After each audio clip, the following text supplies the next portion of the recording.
રાજકારણમાં ક્યારેક બસ એક આંકડો એ આખી વાર્તા બદલી નાખે છે. આજે આપણે પોરબંદરના એક એવા જ આંકડાની ઊંડાણપૂર્વક વાત કરીશું જેણે ત્યાંના રાજકીય સમીકરણોને હચમચાવી દીધા. આ વિશ્લેષણ કોઈ પક્ષની જીત કે હારનું નથી, પણ એ સમજવા માટે છે કે લોકશાહીમાં મતદારોનો વિશ્વાસ કેટલો શક્તિશાળી અને ક્યારેક કેટલો નાજુક હોય છે. 85.96%. આ કોઈ સામાન્ય આંકડો નથી, સમજી ગયા? આ તો એક રાજકીય ભૂકંપનું કેન્દ્રબિંદુ છે. અને એ સ્પષ્ટપણે બતાવે છે કે જ્યારે મતદારોનો વિશ્વાસ તૂટે છે ત્યારે પરિણામ કેટલું ધમાકેદાર હોઈ શકે છે. તો ચાલો આંકડા જોઈએ. જૂન 2024ની પેટાચૂંટણી.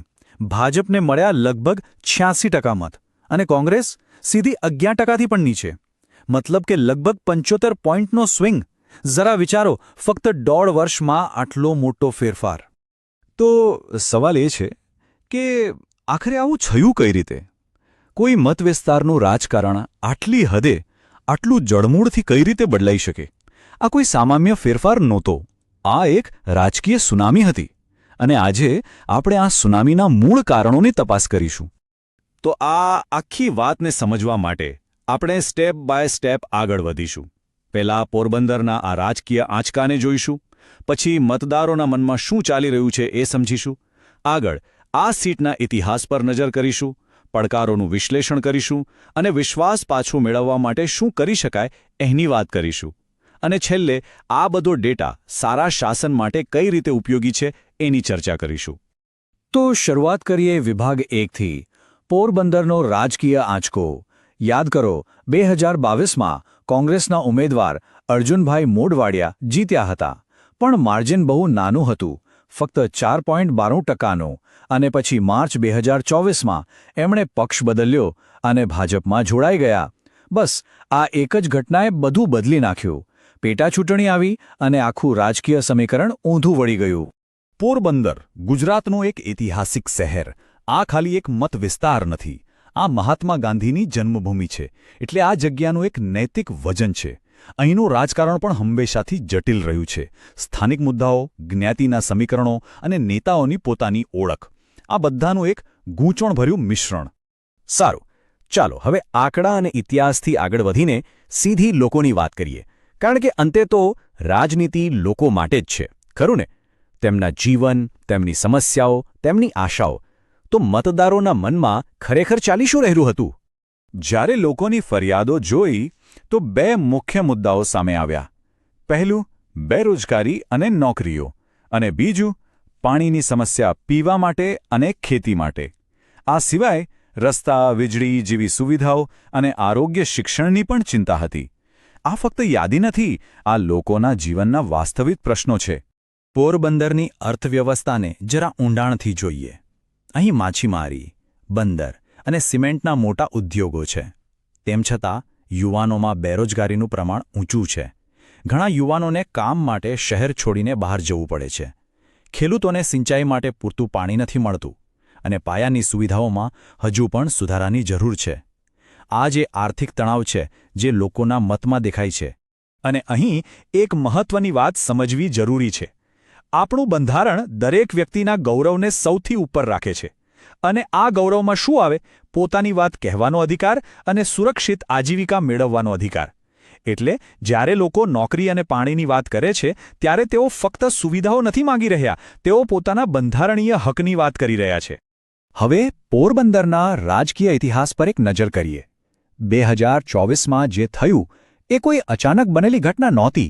એના મૂળ આ મતવિસ્તારની રાજકીય અસ્થિરતામાં રહેલા છે. આ ટાઈમલાઈન જુઓ. 1995થી લઈને 2022 સુધી સત્તા સતત ભાજપ અને કોંગ્રેસ વચ્ચે ફરે છે. આ સ્પષ્ટ બતાવે છે કે પોરબંદર એક ક્લાસિક સ્વિંગ સીટ છે. અહીંના મતદારો કોઈ એક પક્ષ સાથે બંધાયેલા નથી. તેઓ ઉમેદવાર અને સંજોગો જોઈને નિર્ણય લે છે. અને યાદ રાખજો, 2022માં જે જીત મળી હતી એ પણ ખૂબ જ ઓછા માર્જિનથી, ફક્ત 4.92%. મતલબ કે જનાદેશ પહેલેથી જ નાજુક હતો. પાયો જ નબળો હોય તો ઇમારત કઈ રીતે ટકે? તો આ આખી પરિસ્થિતિનું, આ રાજકીય પતનનું વ્યવસ્થિત વિશ્લેષણ કઈ રીતે થાય? એના માટે આપણે એક ફ્રેમવર્ક વાપરીએ છીએ, ચતુર્મુખ સિદ્ધાંત. આ સિદ્ધાંત કોઈ પણ રાજકીય પક્ષની તાકાત અને નબળાઈને 4 અલગ અલગ દૃષ્ટિકોણથી જોવામાં મદદ કરે છે. તો શું છે આ 4 મુખ? પહેલું છે ચૂંટણીલક્ષી મુખ, એટલે કે વોટના આંકડા અને વોટ બેંકનું ગણિત. બીજું છે સંગઠનાત્મક મુખ, એટલે કે પાર્ટીનું ગ્રાઉન્ડ લેવલનું માળખું કેટલું મજબૂત છે. ત્રીજું છે વર્ણનાત્મક મુખ, એટલે કે પાર્ટી લોકો સમક્ષ કઈ કહાની, કયો નેરેટિવ રજૂ કરે છે. અને ચોથું સંસાધન મુખ, જેમાં ફંડિંગ, નેતૃત્વ બધું જ આવી જાય. હવે આ સિદ્ધાંતને પોરબંદર પર લાગુ કરીએ. કોંગ્રેસનું સંગઠનાત્મક મુખ એકદમ નબળું પડી ગયું હતું. નેતાના પક્ષ પલટા પછી સ્થાનિક કાર્યકરોમાં નિરાશા હતી, ઉત્સાહ નહોતો. બૂથ લેવલ પર કોઈ મજબૂત નેટવર્ક બચ્યું નહોતું. ટૂંકમાં જમીન પરની લડાઈ લડવા માટે સેના જ નહોતી. હવે આ TWI સ્કોરકાર્ડ જુઓ. આ બહુ રસપ્રદ છે. TWI એટલે ટ્રસ્ટ, વિનેબિલિટી એન્ડ ઇન્ફ્લુઅન્સ. ઉમેદવાર પર મતદારોનો વિશ્વાસ, ટ્રસ્ટ અને પાર્ટી માટે જીતવાની ક્ષમતા, વિનેબિલિટી બંને નીચા હતા, પણ એમનો વ્યક્તિગત પ્રભાવ, ઇન્ફ્લુઅન્સ ઊંચો હતો. આવું કેમ? કારણ કે પક્ષ પલટા પછી કોંગ્રેસના મતદારોનો વિશ્વાસ તૂટી ગયો, પણ એમનું પોતાનું જે સ્થાનિક નેટવર્ક હતું એ તો મજબૂત જ રહ્યો. અને આ પ્રભાવનો સીધો ફાયદો કોને મળ્યો? ભાજપને. સારું, તો આપણે નિદાન તો કરી લીધું. હવે વાત કરીએ ઉપચારની. જ્યારે સમસ્યાના મૂળ સુધી પહોંચી જઈએ ત્યારે જ સાચો રસ્તો દેખાય. તો હવે આપણે એક બ્લુપ્રિન્ટ જોઈશું, જે ફક્ત ચૂંટણી જીતવા માટે નથી, પણ લોકોનો વિશ્વાસ પાછો મેળવવા માટે છે. આ 90 દિવસની યોજનાનો પહેલો તબક્કો જોઈએ. સૌથી પહેલા D90 એટલે કે 90 દિવસ પહેલા એક મજબૂત ટીમ બનાવો અને સ્થાનિક મુદ્દાઓનું ઊંડાણપૂર્વક વિશ્લેષણ કરો. પછી D75 પર લોકો શું કહે છે એ સાંભળવા માટે ગામડે ગામડે પદયાત્રા કરો. D60 પર ઘરે ઘરે જઈને લોકો સાથે સીધી વાતચીત શરૂ કરો. અને D45 પર સ્થાનિક મીડિયા અને સોશિયલ મીડિયા પર પ્રચારને વેગ આપો. આ પાયાનું કામ છે, જે સૌથી મહત્વનું છે. યોજનાના બીજા તબક્કામાં ગતિ વધારવાની છે. D30 પર પોતાનું મેનિફેસ્ટો જાહેર કરો અને મોટી રેલીઓ દ્વારા માહોલ બનાવો. D15 પર બૂથ લેવલ મેનેજમેન્ટ પર ફોકસ કરો, જેથી એક પણ મતદાર છૂટે નહીં. અને છેલ્લે ચૂંટણીના દિવસે એટલે કે D0 પર લોકોને મતદાન મથક સુધી પહોંચાડવા માટે પૂરી તાકાત લગાવી દો.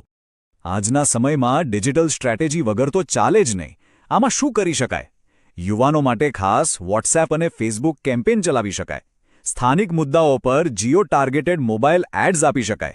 જે સ્થાનિક લોકોનો અવાજ છે એવા માઇક્રો ઇન્ફ્લુએન્સર્સને સાથે જોડી શકાય. અને સૌથી અગત્યનું, અફવાઓ અને ખોટી માહિતીનો સામનો કરવા માટે એક ફાસ્ટ ફેક્ટ ચેક ટીમ બનાવવી પડે. અને હા, ડિજિટલ પ્રચાર કરતી વખતે એક વાત હંમેશા યાદ રાખવી જોઈએ: ગોપનીયતા અને સંમતિ.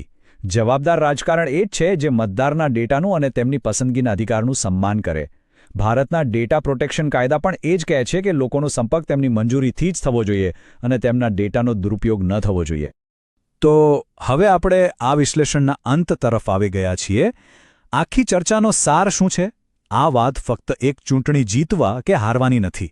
આ વાત એ સમજવાની છે કે ડેટા અને સ્ટ્રેટેજીનો અંતિમ હેતુ શું હોવો જોઈએ. આ સફર છે ડેટાથી શાસન સુધીની.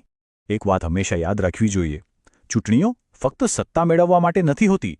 ચૂંટણીઓ લોકોની સેવા કરવાનો વિશ્વાસ મેળવવા માટે હોય છે. ડેટા, વ્યૂહરચના, કેમ્પેન આ બધું તો માત્ર સાધનો છે.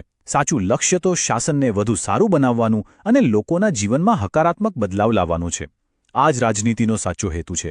જો તમે પણ લોકકેન્દ્રિત નેતા બનવા માંગતા હો અને તમારા મતવિસ્તારનો વિકાસ કરવા માંગતા હો, તો blueprintstrategies.ai પર અમારો સંપર્ક કરો. અમને mgr@blueprintstrategies.ai પર ઈમેલ કરો અથવા 08042041602 પર ફોન કરો. રાજનીતિથી પરનો હેતુ.